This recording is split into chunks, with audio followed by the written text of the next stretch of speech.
शान का है और कोऑपरेटिव माफिया बिहार में बड़े पैमाने पर किसानों के साथ फ्रेड जो करते हैं और नियम इस तरह के जटिल अनुकूल बनाए गए हैं माफिया के लिए, उस संदर्भ में हम आप सरकार को ध्यान आकृष्ट करना चाहते हैं। कुछ दिन कबल पटना उच्च न्यायालय ने अपने ऑब्जर्वेशन में सरकार को स्पष्ट तौर पे कहा कि एक ऐसी प्रणाली है जहां पैक्स अध्यक्ष चुनाव जीत करके आते हैं और जो पहले से पैक्स अध्यक्ष जो कुंडली मार के लंबे समय से बैठा है, उसके अनुकूल उनकी समितियां बनी होती है, वो जीत करके वो भी आते हैं।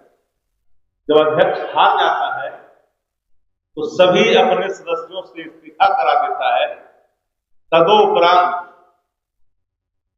मजबूरन प्राधिकार को चुनाव में ढकेलना पड़ता और निर्वाचित अध्यक्ष को फिर से चुनाव का सामना करना पड़ता है।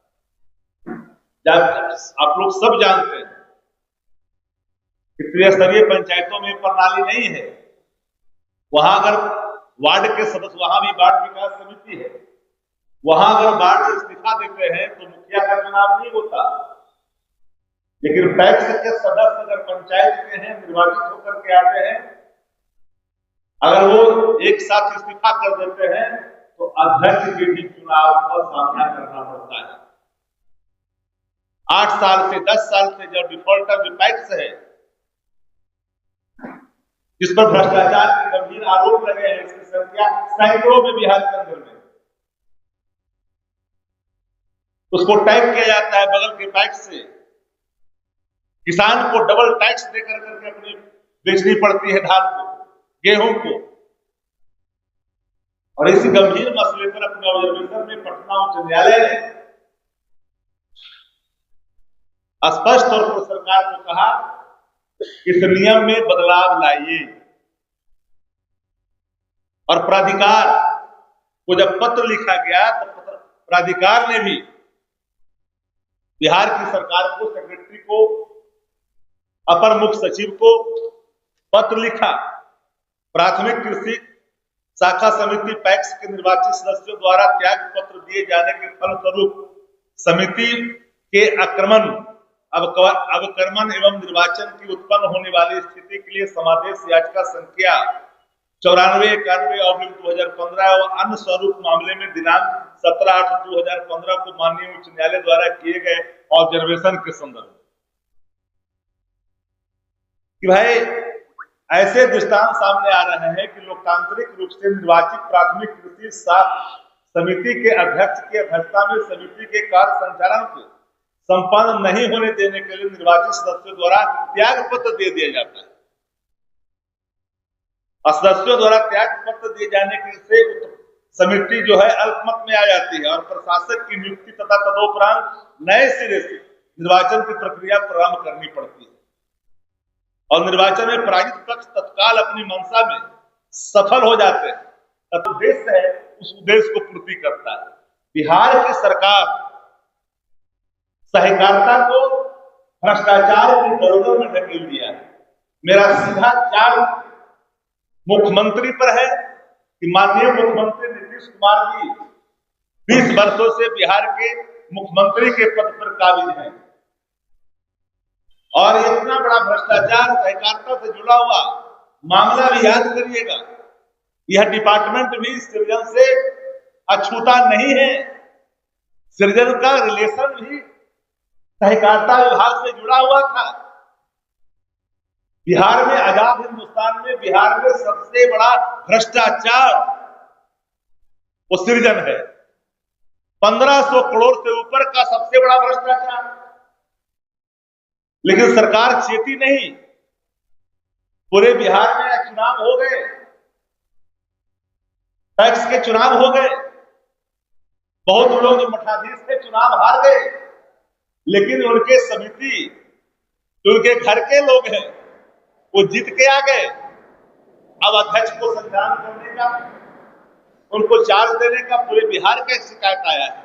राष्ट्रीय जनता दल ने इतनी गंभीरता में राजनीति में लिया है, किसान हित में लिया है कि बिहार की सरकार तत्काल प्रभाव से अगर नियमों में बदलाव नहीं लाती है, जो त्याग पत्र देने वाले लोग हैं उनको दोबारा चुनाव लड़ने से रोकने की व्यवस्था भी इसमें लानी चाहिए। नहीं तो डिफॉल्टर टैक्स 10 साल से 12 साल से सर्टिफिकेट केस चल रहा है, करोड़ों का दमन का आरोप है, ऐसे लोग भी जीत करके आ जा रहे हैं और किसानों को लाभ नहीं मिल रहा है, बगल के टैक्स से टैक्स कर दिया जाता है, भ्रष्टाचार की दलदल में ढकेल दिया है। मेरा आरोप है कि माननीय मुख्यमंत्री नीतीश कुमार जी जो अचेतन अवस्था में पहुंच चुके हैं, इसे गंभीरता से नहीं ले रहे हैं। बिहार में रिटायर्ड अधिकारी जो भ्रष्टाचार की दलदल में खुद उसका दोनों पैर और परिवार का पैर फंसा हुआ है, वो व्यक्ति उस भ्रष्टाचार से कैसे मुक्त कराएगा? बिहार में 2-3 लोग चला रहे हैं सरकार, रिटायर्ड अधिकारी 3 आदमी का टोला है, वही बिहार में अपना सत्ता का संचालन कर रहा है, सत्ता का दुरुपयोग कर रहा है, जनहित में कोई काम नहीं हो रहा है और पैक्सों के चुनाव के परिणाम के स्वरूप जो उत्पन्न हालात है पूरे बिहार में मानो एक नया विस्फोटक स्थिति उत्पन्न होने वाले प्राधिकार जो है चुनाव को संचालित करने के मामला जुलाते हैं। 35 पैक्स ऐसे हैं जहां पर अनुकूल अध्यक्ष पुराने जीत करके नहीं आए, वहां पर प्रशासक की नियुक्ति करके पुनः चुनाव कराने की नौबत आ पड़ी। अभी चुनाव के नतीजे आए हैं, आज भी हालात वही हैं, जस के तस हैं। 25 वर्षों से 30 वर्षों से व्यक्ति जो कुंडली मार करके बैठा हुआ है, सर्टिफिकेट केस हो रहा है, डिफॉल्टर है, करोड़ों का गमन का आरोप है। ऐसे पैक्स अध्यक्षों को, ऐसे समितियों को संरक्षित करने के लिए यह कानून में बदलाव नहीं की जा रही है। इसलिए मेरा मांग है कि अगर सरकार सही मायने में किसान हित में संवेदनशील है तो एक सप्ताह के अंदर बिहार की सरकार और बिहार के मुखिया मानो ये भ्रमण पर कहीं निकले हैं, पता चला है कि उत्तर बिहार के किसी कोना पर गए हैं व्याघ्र परियोजना को देखने के लिए, तो कम से कम उनका दृष्टि इस पे पड़े। और सत्ता प्रतिष्ठान से जुड़े लोग, जो भाजपा तो भ्रष्टाचार की वो गंगोत्री है जहां भ्रष्टाचार के सारे कपड़े धोए जाते हैं उसी बात के में। देश में जितने भ्रष्टाचारी है, भारतीय जनता पार्टी के सरोवर में स्नान करने के बाद पवित्रता का वो बोध उनके अंदर आ जाता है, मानो कि इससे कलंकित कोई व्यक्ति इस देश के अंदर में नहीं है। ये विभाग भी भारतीय जनता पार्टी के कोटे में है, इसलिए भ्रष्टाचार मुक्त हो ऐसी उम्मीद नहीं की जा सकती। भारत भी प्रतिपक्ष होने के नाते मेरा सीधा चार्ज भी है और डिमांड भी है कि अगर सरकार गंभीर है तो नियमों में बदलाव करे। प्राधिकार के द्वारा एक चुनाव पहले से भी होता रहा है। आजादी के बाद इस देश में कई टर्मों तक एक देश एक चुनाव, वन नेशन वन इलेक्शन, कल भारत सरकार के कैबिनेट में इसकी मंजूरी दी गई। प्रतिक्रियाएं हर तरफ से आने लगी। आप पत्रकार साथी, मैं जानना चाहता हूं आप लोगों से, आपके मन में भी सवाल हो। 4 राज्यों के चुनाव हो गए, एक राष्ट्र एक चुनाव के तहत आप चुनाव कराओगे, शेष जो कालावधि बचे हुए रहेगा उनके कार्यकाल, क्या वो विधानसभा को भंग करके राष्ट्रपति शासन लगा दोगे? फिर वहां चुनाव एक साथ कराओगे? मान लिया जाए थोड़ी देर के लिए का चुनाव आपने करा लिया, एक बार आपने भंग करके, क्या गारंटी है कि फिर एक देश एक चुनाव के बाद कोऑर्डिनेशन की सरकार नहीं बनेगी, बीच में फिर सरकारें अपनी दम नहीं तोड़ देगी? उन परिस्थितियों में एक देश एक चुनाव का क्या होगा, समस्या का है? ऐसा भी नहीं हो सकता है कि 3 वर्षों में कोई सरकार गिर गई तो 2 वर्ष के लिए चुनाव होंगे, तो फिर हमारा जो उद्देश्य है लोकतंत्र का वही वहां पर मरता हुआ दिखाई पड़ेगा। वोट मताधिकार का प्रयोग आम चुनाव में 5 वर्षों के लिए होता है। तो एक वन नेशन वन इलेक्शन, एक देश एक चुनाव के जो ड्राफ्ट आया है, जो बिल प्रोड्यूस होगा, हम लोग की मांग है कि जेपीसी को जानी चाहिए और जेपीसी को जाने के बाद उसमें सबकी राय होनी चाहिए। हम इसके खिलाफत या समर्थन का बात नहीं है। हम उन संभावनाओं पर, उन बातों पर जोर देकर करके हम ये कह रहे हैं, ना विरोध की बात है न समर्थन का बात है कि आखिर होगा कैसे, ये ड्राफ्ट की प्रारूप क्या है, कैसे कर पाओगे। इन सारे सवालों पर मनन भी होगा, मंथन भी होगा, विचार भी होगा। तो राष्ट्रीय जनता दल का मानना है ये सवाल पॉलिटिकल स्टंट नहीं होनी चाहिए। वन नेशन वन इलेक्शन करवाना चाहते हो तो वन नेशन वन टेरिफ क्यों नहीं, समान शिक्षा क्यों नहीं, ऐसा क्यों, फिर अलग अलग क्यों, ये सवाल भी सामने है। जो सरकार को तत्परता के साथ जिन चीजों को गंभीरता से शिक्षा के हित में लेनी चाहिए, आम आदमी के हित में लेनी चाहिए, उस पर चर्चा करने के बजाय एक पॉलिटिकल माइलेज के लिए कहीं मंदिर का लेंगे, कहीं बंगाल में जाके मंदिर बनाएंगे, कहीं कहां बनाएंगे, कहीं वहां बनाएंगे। अरे आम आदमी की बात करो, पलायन की बात करो, किसान की बात करो, किसान प्रोटेस्ट कर रहे हैं, समस्याओं की बात करो। अपन समस्याओं से मुंह चुराते हो, नौकरियों से मुंह चुराते हो, रोजगारी पर बात नहीं करते हो। हंगर इंडेक्स में देश कहां खड़ा है, राज्य कहां खड़ा है, इस पे आप बात नहीं करते हो। पर कैपिटा इनकम की स्थिति क्या है देश के अंदर में, इस पे बात नहीं करते हो। राज्य पिछड़ा हुआ है, वो कैसे विकसित राज्यों में आएगा, इसकी बात नहीं करते हो। बात करते हो मंदिर की। अरे मंदिर को तो आप आस्था का केंद्र है, उसको वही रहने दो। हर धर्मों के जो धर्म स्थल है उनके आस्था के केंद्र है, वो राजनीति का कारण मत बनाओ, राजनीति का एजेंडे में मत लाओ।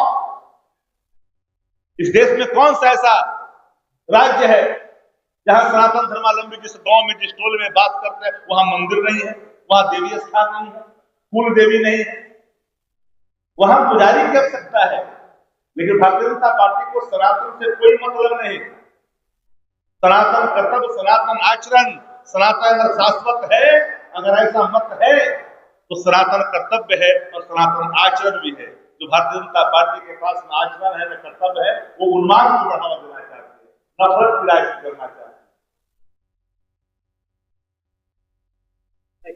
देखिए, बिहार का प्रत्येक विधानसभा में राष्ट्रीय जनता दल की आत्मा बात करती है। कोई ऐसा 243 में से कोई ऐसा विधानसभा नहीं है जहां राष्ट्रीय जनता दल की आत्मा बास नहीं करती।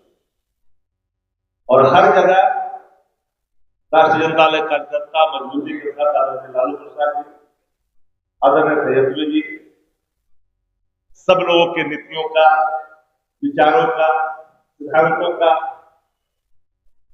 के प्रति गंभीर नहीं है। सब लोग गंभीरता के साथ उसको अपना मानते करते हैं। उसको अलग दृष्टिकोण से क्यों देखें, उसी में सब है। कांग्रेस ने दो डिप्टी सीएम की डिमांड की है। मुकेश सहनी को भी क्या एक डिप्टी सीएम देने की बात चल रही है। देखिए, चुनाव 2025 में होने हैं। राष्ट्रीय जनता दल पर कई आरोप लगते रहे हैं। राष्ट्रीय जनता दल पर भारतीय जनता पार्टी तुष्टीकरण का आरोप लगाता है। अगर राष्ट्रीय जनता दल किसी भी धर्म, किसी भी मजहब, किसी भी वर्ग, किसी भी जाति के सशक्तिकरण में अपनी अवदान को गंभीरता से, मजबूती से अगर दे रहा है, अगर हम पर कोई तुष्टीकरण का आरोप लगता है सशक्तिकरण को लेकर के, इस आरोप को मैं सिरधार करता हूं। हमारे लिए सब लोग बराबर हैं। दो क्यों, जरूरत आने पड़ेगी तो चार भी होगा। दो की बात क्यों करते हैं, जरूरत पड़ेगा तो चार भी हो सकता है। उनके पिता के संदर्भ में सवाल पूछे जाने के बाद उनके पिता अपने इस धरातल को छोड़ दिए हैं अल्प समय में भी, तो स्वाभाविक तौर पर वो दृश्य उनके सामने आया था। तो से भरे स्वर उनके आ गए, उससे इस संबंध में कोई लेना देना नहीं। नीतीश कुमार जी आदरणीय हैं, हम लोग भी आदर करते हैं, माननीय नेता भी आदर करते हैं, पर वो अचेतन अवस्था को प्राप्त कर लिए। एक बयान पर जिस तरह से जनता दल यू और भारतीय जनता पार्टी ने मानो कि आपाधापी का माहौल बना हुआ। बिहार के एक डिप्टी सीएम ने बिहार के मुख्यमंत्री को रद्दी माल कहा, जिन लोगों को याद ना हो, कृपया याद करें। महिला सशक्तिकरण और भारतीय जनता पार्टी और जनता दल यू, एनडीए और महिला सशक्तिकरण दोनों में काफी विरोधाभास है। लड़के गले में झोला पहनाना महिला सशक्तिकरण नहीं होता। खगड़िया के माननीय विधायिका को शब्द से घायल कर देना महिला सशक्तिकरण का प्रतीक नहीं होता। महिला खिलाड़ियों के साथ अभद्र व्यवहार हो, उत्पीड़न हो, ये महिला सम्मान है। माफ करना, दैवत प्राप्त मर्यादा में रहने वाली स्त्रियों को बिंदी लगाने के लिए, सिंदूर लगाने के लिए कह देना, ये महिला सम्मान का प्रतीक नहीं है। सेंटर होम महिला सम्मान का प्रतीक नहीं हो सकता। माफ करिएगा, कालांतर में अगर आपने देखा होगा, नहीं देखा होगा तो मैं आपको स्मरण करा दूं, कुछ टीसें माननीय मुख्यमंत्री जी को लगातार आप जीने नहीं देता था। वो टीस क्या थी उनकी, अब वो टीस क्या है जरा सुन लीजिए।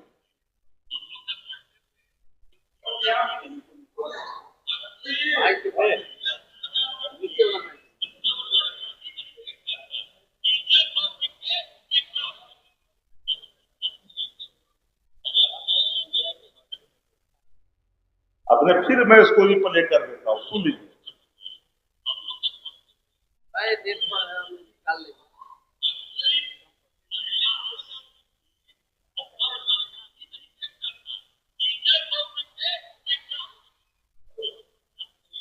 तो सुंदर और अच्छे ख्याल माननीय मुख्यमंत्री जी का जो रहे हैं वो सबको पता है। कभी कभी शब्दों के अर्थों को समझे बगैर कई लोग कई चीजों को अपने ही रूप से परिभाषित कर देते हैं। अचेतन अवस्था में पड़े हुए नायक को अगर जनसमूह की आकर्षण कर सकता है, नदी और नालों में जलों के प्रवाह को देखने में उनके अंदर आकर्षण की अगर आवश्यकता है ताकि चेतना आ जाए, व्याघ्र परियोजनाओं को देखने के बाद अगर उनके अंदर चेतना आ जाए तो आकर्षण का आशय यह होता है। ये शब्द कभी कभी मजाकिया लहजों में भी कहा जाता है। उद्देश्य को समझना चाहिए कि जो लोग माननीय मुख्यमंत्री के अचेतन अवस्था का अनुचित लाभ उठा रहे हैं, उनके अंदर एक आकर्षण होनी चाहिए। और एक बार मैं कह देना चाहता हूं आप पत्रकार साथियों को, बड़ी गौर से इन बातों को सुनिएगा।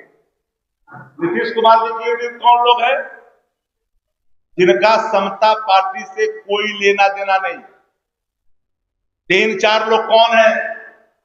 रिटायर अधिकारी से लेकर के 3 आदमी 4 आदमी कौन है?